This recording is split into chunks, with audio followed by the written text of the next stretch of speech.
Welcome back, Endgame community. I'm Pierre, here to give you some pitcher waiver wire recommendations heading into week 7 of the 2022 season. So let's get right to it. All right, quick. Name a Detroit Tigers pitcher who is not on the injured list. If you said Tariq Skubal or Eduardo Rodriguez, you would be correct. If you said anybody else, you'd be wrong because literally everybody else in their rotation has been injured or still injured at this point.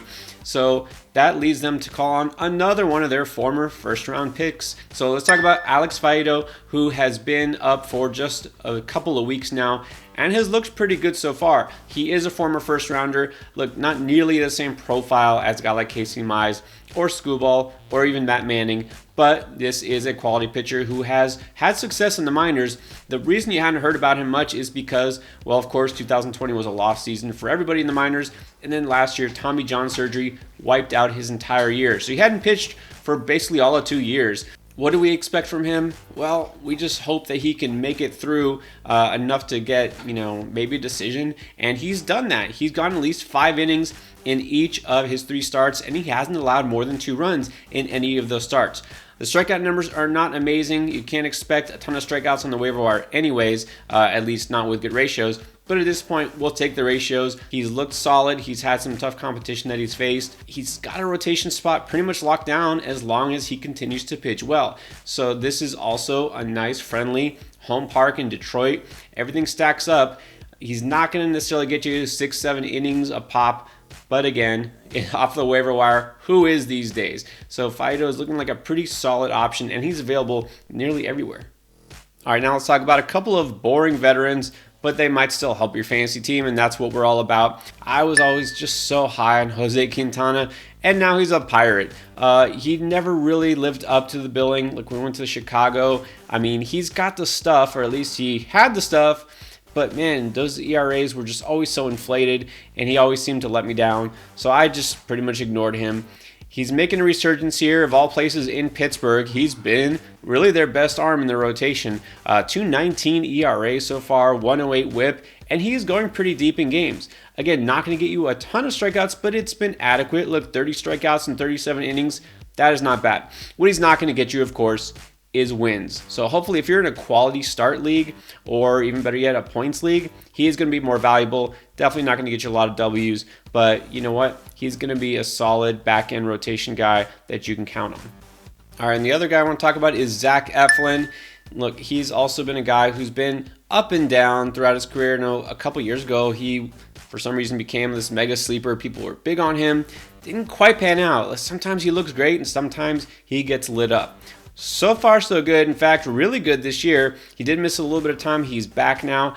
He's got one of the best hard hit rates in the league. Only 25% batters are hitting a hard hit rate off of him. His ex-Will Bacon, yes, that's a real thing. That would be his expected weighted on-base average on contact, is also one of the best in the league. All right, so that means hitters are not making good contact on him. That is definitely what you're looking for in a pitcher.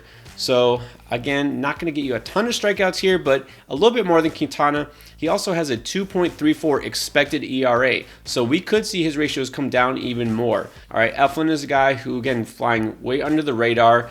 Not going to be super exciting, right? But he's somebody who could get it done, and his schedule coming up is pretty favorable. So I do like Eflin as a pickup, probably a little bit over the first 2 guys I mentioned. All right, let's get to the bullpen now. Now, the maybe up-and-coming name is Alexis Diaz of the Cincinnati Reds. Lucas Sims, sadly, back on the IL. Seems like he just cannot stay healthy. Look, even when he was there, look, I was high on him. I know I recommended him. He seems like he should be the guy, and he either can't get it out of his own way or can't stay healthy. Diaz did get the save. Now, again, this doesn't mean he is the closer, and the Reds might just go bullpen by committee, but this is a guy who's been really their best reliever this year. So you look at the numbers, they're so far so good. It only takes one bad outing, but Diaz is a promising arm. You're looking for saves. I say go ahead and try to get Diaz. And then I mentioned Michael King of the Yankees a couple weeks ago. Well, Clay Holmes has been just as effective, and look at it, 0.49 ERA, 0.76 WHIP. That is impressive, but also look at the numbers he's getting. He's got 4 wins and 2 saves. If something happens to Aroldis Chapman, it could be Holmes who is the next man up. So closer in waiting, that's always a good thing in case of injury or Don't think it's going to happen, but maybe Chapman gets traded. Clay Holmes, either way, he's helping you out by piling up stats across the board, right? About a strikeout per inning. So just to have somebody who can help you in those categories, go ahead and add Clay Holmes, regardless of whether you need a reliever, a starter, a saver, a win. Looks like he's getting you a little bit of everything, which is hard to do at pitching. And then finally, here's my stash prospect to look for. And you know what? This guy is so good. He hasn't pitched in the majors at all this season or ever, and he's already 20% rostered. That is Grayson Rodriguez. Not even arguably, he is the best pitching prospect in baseball. It's just a matter of when he gets the call. Orioles, you know what, not pressing to contend anytime soon, so they could slow play him, but he might force his way onto the club. This is his last start in the minors, just over 5 innings. He had 11 strikeouts in one game. He is definitely going to be an impact arm as soon as he gets called up. When that happens, we don't know, but this is a guy who's worth stashing. Hopefully your league, you have some NA spots where you can stash a prospect or two. So even so, if you have the space, it might be worth it. So Grayson Rodriguez, if he's still floating out there, this is the time to strike. All right, those are my pitching waiver wire recommendations heading into week 7. Check out the hitter version of this as well. And of course, all our fantasy football content on the Fantasy Endgame. We're here always to help you win.